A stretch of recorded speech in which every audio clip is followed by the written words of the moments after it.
Lucunya lagi, si dokter palsu ini malah kemudian kemarin membuka kasus lama banget tahun 2006, menarik-narik Habib Rizik. Itu kan konyol banget. Coba, Omon, kamu berani nggak sekarang datang ke Habib Rizik?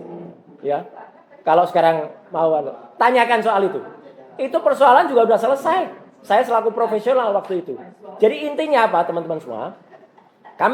Saya melaporkan Lecumanan dan juga melaporkan Respon. Itu jelas betul pasal-pasalnya, dan kami semua tetap menunggu yang namanya P21 itu.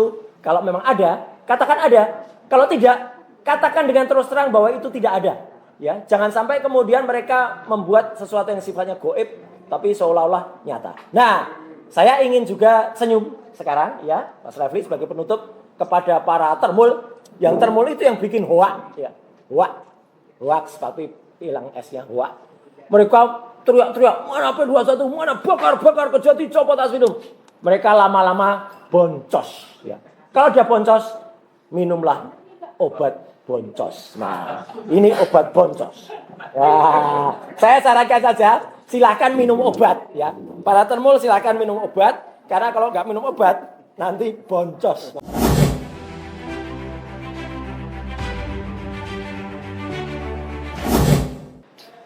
Baik. Assalamualaikum warahmatullahi wabarakatuh. Ya, pertama-tama sebelum sampai ke materi, izinkanlah saya di kesempatan ini ya mengaturkan apresiasi dan selamat berjuang untuk adik-adikku yang sekarang sedang ada di lapangan.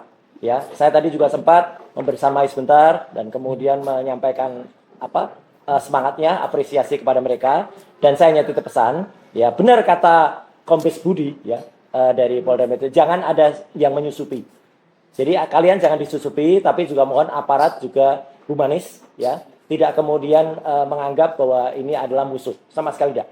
Ini adalah sesama warga bangsa, sesama rakyat Indonesia. Dan saya sudah lihat selain seragam coklat, ada juga seragam hijau di sana. Mohon hati-hati ya, karena ini sebenarnya adalah masalah internal ya dalam negeri, bukan dengan luar. Jadi saya yang pernah bertugas di Komisi 1 ya, tupoksi dari baju hijau sebenarnya bukan untuk itu. Tapi ya saya moga-moga mereka hanya di BKO-kan saja dan hanya menjaga. Kita semuanya sama. Nah, termasuk jangan disusup itu artinya apa? Ya, jangan sampai mereka disusupi oleh hal-hal yang membuat kondisi yang seperti mereka yang teriakkan, yaitu Indonesia bangkrut. Ya gitu. Karena apa? Ada 5 tuntutan. 5 tuntutannya yang pertama adalah stop pemborosan APBN, oke. Turunkan harga kebutuhan pokok dan BU, oke. Tapi kemudian ada hal yang lain. Nah, saya justru menyisipkan tadi, ya. Jangan lupa, kita juga pernah punya tuntutan yang lain, yaitu adili Jokowi dan turunkan FUFAFA atau maksulkan FUFAFA. Itu jangan lupa, ya. Itu justru yang krusial. Ya, jadi jangan kemudian malah berbelok kemana-mana. Sekali lagi selamat berjuang. Saya tadi juga menggunakan kostum kuning ya, bukan berarti saya anggota atau alumni UI, bukan. Saya nggak pernah ngaku-ngaku, apalagi ngaku punya ijazah padahal palsu, enggak. Saya adalah anggota dari UI Watch Plus Plus.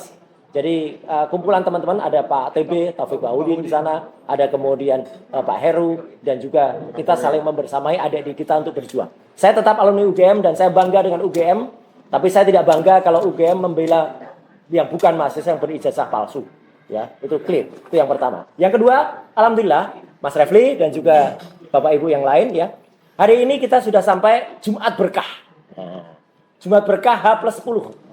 H+10 dari ketika ada press conference yang disela dengan pengumuman dadakan soal P21 di Polda Metro Jaya waktu itu. Ya, sekali lagi kita juga sampaikan bahwa itu bukan press conference untuk P21 sebenarnya, tapi ada keterpaksaan ketika Kombes Iwan Imanuddin harus mengumumkan itu atas pertanyaan. Ya, jadi kita tunggu sebenarnya kalau memang itu benar real. Tapi nyatanya sampai dengan H+10 hari ini, hari Jumat tanggal 12 Juni 2026 itu tidak juga terbit. Masih goib P21-nya. Kayak SMK saja goib ya. Masih belum ada. Harusnya ada surat semacam ini. Dan lagi-lagi kita sampaikan, seperti tadi sampaikan Pak Refli ya. Hari ini kalau dengan LP tanggal 30 April, itu sudah 409 hari. Hari ini ya. Ini grafik ini saya buat ketika tanggal 26 Mei. Sekarang sudah tanggal 12 Juni. Berarti sudah 409 hari. Jauh melebihi atau bahkan 4 kalinya kasus besar yang waktu itu juga menyita seluruh perhatian rakyat Indonesia, yaitu Jessica Wongso. bahkan lebih dari 6 kali kasus yang waktu itu juga sangat besar, yaitu tentang Verdi Sambo. Ya, jadi jelas ya, clear banget bahwa apa yang dikatakan sudah P21 sampai saat ini, sampai kita press conference ini belum ada. Padahal itu harus hitam di atas putih, harus tertulis dan tidak boleh hanya omon-omon, tidak boleh hanya goib. Dan di lembar P21 ini jelas betul tahapannya, tahapan keduanya tanggal berapa. Dan itu ada deadline-nya. Saya sebagai orang awam hukum saja tahu itu ada deadline-nya. Jadi kalau tanggal 2 Juni sudah diumumkan, maka para termul harus tahu bahwa mereka juga nggak bisa yang namanya mendesak-desak. Saya dengar mereka kemarin mendatangi Polda Metro. Katanya menghadap Pak Dir. Padahal beberapa penyidik yang lain mengatakan mereka sebenarnya sedang dimarahi. Karena buat apa mendesak-desak? Ya, nggak usah didesak. Polda Metro itu punya otoritas untuk melakukan pengumuman. Tapi otoritas Polda Metro pun tergantung kejaksaan. Dominus litis dari P21 itu adalah pihak kejaksaan. Dan kalau kami kemarin atau tanggal 21 April yang lalu ke kejaksaan itu kita bersurat secara resmi. Kita selaku pihak yang terkait langsung. Kalau para termul kemarin ada yang demo, bahkan demonya, ini saya ulangi kata-kata, bakar Kejati. Itu sudah brutal itu namanya. Harusnya dia yang kena. Itu namanya Fritz Alor Boy. 160 itu pada KUHP lama. Ya jelas, ada yang bilang copot Kejati. Orang yang bilang copot Kejati itu antara lain Lecumanan. Asmidum gimana ini? Nah itu. Mereka itu satu tidak punya legal standing terhadap perkara ini secara langsung. Karena lawyer Jokowi itu adalah orang yang punya surat kuasa khusus. Antara lain Pak Rifai, Pak Yakub Hasibuan, kemudian juga Pak Firman, ya satu lagi Audrey siapa? Itu yang resmi. Yang lainnya nggak resmi. Ngaku-ngaku saja mereka bikin tim hukum, tim merah putih, merah kuning biru dan lain sebagainya. Ya, apa itu tim itu? Apalagi mereka marah-marah mau bakar Kejati. Itu kan parah ya. Nah, yang selanjutnya saya ingin sampaikan yang disampaikan Pak Refli tadi yang sudah kita kita tonton langsung di acara Rakyat Bersuara di TV-nya ini. Ya, nah itu. Saya nggak perlu sebutkan iNews ya. Pokoknya TV-nya ini. Ya. Statement dari Prof. Henry Subiakto. Saya ingin menambahkan, terima kasih Prof. Dan kalau Prof. Henry itu mengatakan, karena termul mengatakan itu ngaku-ngaku buat. Bukan ngaku-ngaku. Nama Prof. Henry ada di sini. Beliau tepat betul 23 tahun yang lalu. Ya, ada pada surat keputusan tim TKTI, tim Koordinasi Telematika Indonesia. Beliau selaku staf ahli dari Menteri Komunikasi dan Informasi. Waktu itu, belum informatika. Ada di sini. Lucunya, bukan lucu mana ini ya, tapi lucunya. Ya, nomor 9 itu nama saya. Saya juga ada di situ. Saya adalah tim perumus dari Undang-Undang ITE juga. Dan saya itu disebut nama. Bukan lagi jabatan. Saya resmi itu Roy Suryo dalam kurung Universitas Gadjah Mada. Saya wakil resmi dari UGM waktu itu. Ya, dalam itu. UGM masih ya sehat dan waras waktu itu ya. Gitu. Jadi mengirim saya untuk menjadi wakilnya.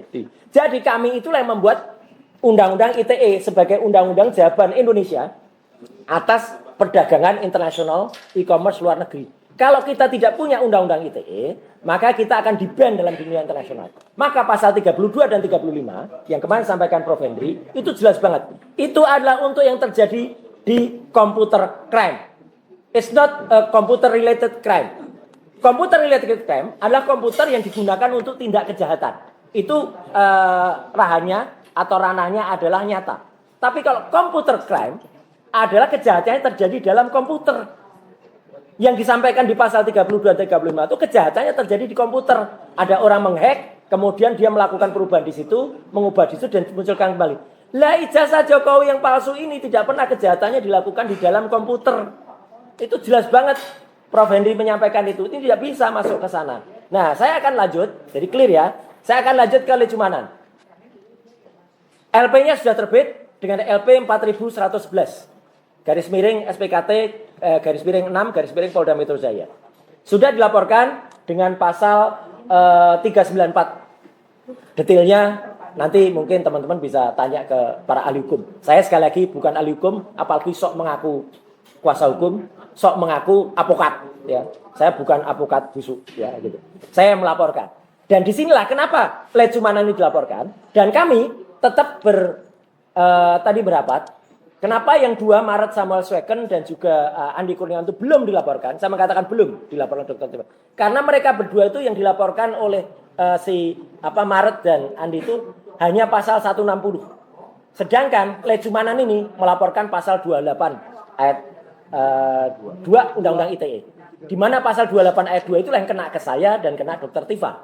Kalau 160 itu kena sahabat-sahabat pejuang yang ada di klaster 1. Jadi harusnya yang melaporkan teman-teman yang di klaster 1. Tapi nggak apa-apa, itu nanti tetap kita hormati. Andai kata Dr. Tifa juga akan melaporkan hal yang sama. Kalau nanti sepulang dari Pak Al-Kati. Dan saat itu saya juga melaporkan, izin Mas Refli, ini tadi karena sudah diberi izin, ya. Saya melaporkan juga orang namanya Dr. Rismon, hasil-hasilnya ya, si zombie itu, ya. Gitu. Dan di sini jangan marah kalau respon nggak saya tulis dokternya karena dokternya palsu, ya. Dengan pelaporan nomor 4115 garis miring 6 garis miring SPKT Polda Metro Jaya. Karena apa? Karena dia sangat bebal membuka kembali berita-berita lama yang sudah out of date, yang sudah inkrah. Ini sudah jelas, pemberitaannya sudah jelas. Kasus itu sudah selesai. Kemenpora menyatakan salah dan mencabut laporannya.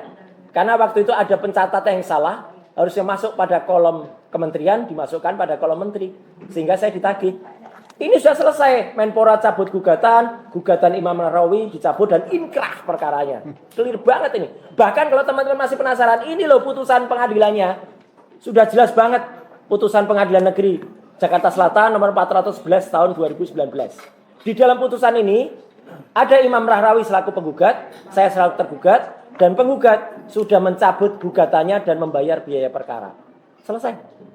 Lucunya lagi, si dokter palsu ini malah kemudian kemarin membuka kasus lama banget tahun 2006, menarik-narik Habib Rizik. Itu kan konyol banget. Coba, Omon, kamu berani nggak sekarang datang ke Habib Rizik? Ya, kalau sekarang mau tanyakan soal itu. Itu persoalan juga sudah selesai. Saya selaku profesional waktu itu. Jadi intinya apa teman-teman semua?